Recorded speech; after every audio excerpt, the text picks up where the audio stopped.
अमेरिकी दौरे पर गए कांग्रेस नेता राहुल गांधी ने चीन को लेकर बड़ा बयान दिया है, जिस पर भारत में सियासत गर्मा गई है। राहुल गांधी के बयान पर बीजेपी ने भी जोरदार पलटवार किया है।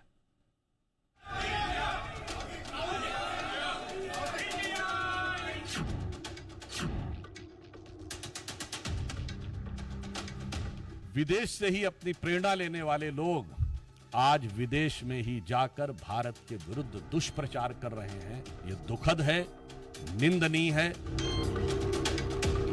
He meets Miss Omar, who is a known anti-India propagandist. She is known to be pro-Pakistan. देश की राष्ट्रीय परंपरा का अपमान करने से बचें। तो हक बनता ही नहीं कोई आप सिखों के बारे में बोल भी सके। आपके तो सिखों के खून से हाथ आपके लथपथ हैं।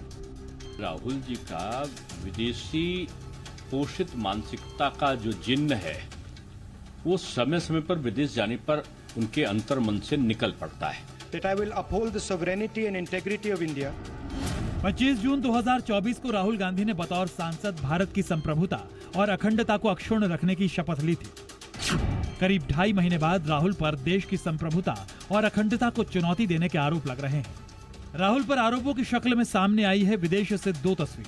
पहली तस्वीर राहुल के अमेरिका दौरे की है, जहां उन्होंने वॉशिंगटन डीसी में अमेरिकी सांसदों के प्रतिनिधिमंडल से मुलाकात की। इस दौरान उनके साथ सांसद इल्हान उमर नजर आई। दूसरी तस्वीर आतंकी पन्नू की तरफ से जारी लेटर है। राहुल ने भारत में सिखों की पहचान पर सवाल उठाए थे। इसी बयान को आधार बनाकर आतंकी पन्नू ने भारत के खिलाफ दुष्प्रचार शुरू कर दिया है। पहले बात नेता विपक्ष राहुल गांधी की इल्हान उमर से मुलाकात की। इल्हान उमर कोई नया चेहरा नहीं है। ये भारत विरोधी एजेंडे की दुकान चलाने में माहिर है। कई मौकों पर वो भारत विरोधी एजेंडा प्रचारित कर चुकी है। खास बात यह है कि पाकिस्तानी नेता और सैन्य अधिकारियों के साथ मिलकर भारत के खिलाफ दुष्प्रचार की टूलकिट रही है। जिस इल्हान उमर के साथ राहुल ने मुलाकात की वो साल 2022 में पीओके पहुंची थी, जिसकी तस्वीर आप टीवी स्क्रीन पर देख सकते हैं। इल्हान के इस दौरे पर भारत ने कड़ी आपत्ति जताई थी। इल्हान उमर ने अमेरिकी संसद में भारत के खिलाफ प्रस्ताव भी पेश किया था। अब उसी भारत विरोधी एजेंडे की शौकीन इल्हान के साथ राहुल गांधी मुलाकात कर रहे हैं, तो घमासान तो होना ही था। एक तरफ राहुल की तस्वीर सवालों में है, तो दूसरी तरफ उनके कल के बयान का खालिस्तानी आतंकी पन्नू ने पलके बिछाकर स्वागत किया है। राहुल के बयान पर आतंकी पन्नू ने सुर में सुर मिलाए तो बीजेपी ने राहुल को कटघरे में खड़ा कर दिया। बीजेपी ने पन्नू से लेकर मुशफिकुल फजल तक राहुल के तार जोड़ दिए।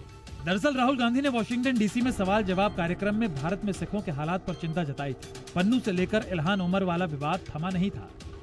राहुल ने चीन सीमा विवाद को लेकर नया सियासी तूफान ला दिया, जिसके बाद केंद्रीय गृह मंत्री और रक्षा मंत्री तक को मोर्चा संभालना पड़ा। अमित शाह ने राहुल गांधी को देश विरोधी ताकतों के साथ खड़ा बताया, तो रक्षा मंत्री राजनाथ सिंह ने उनके चीन के कब्जे वाले दावे को भ्रामक और तथ्यों से परे बताया है। विदेश दौरे पर राहुल एक के बाद एक नए विवादों में घिर रहे हैं।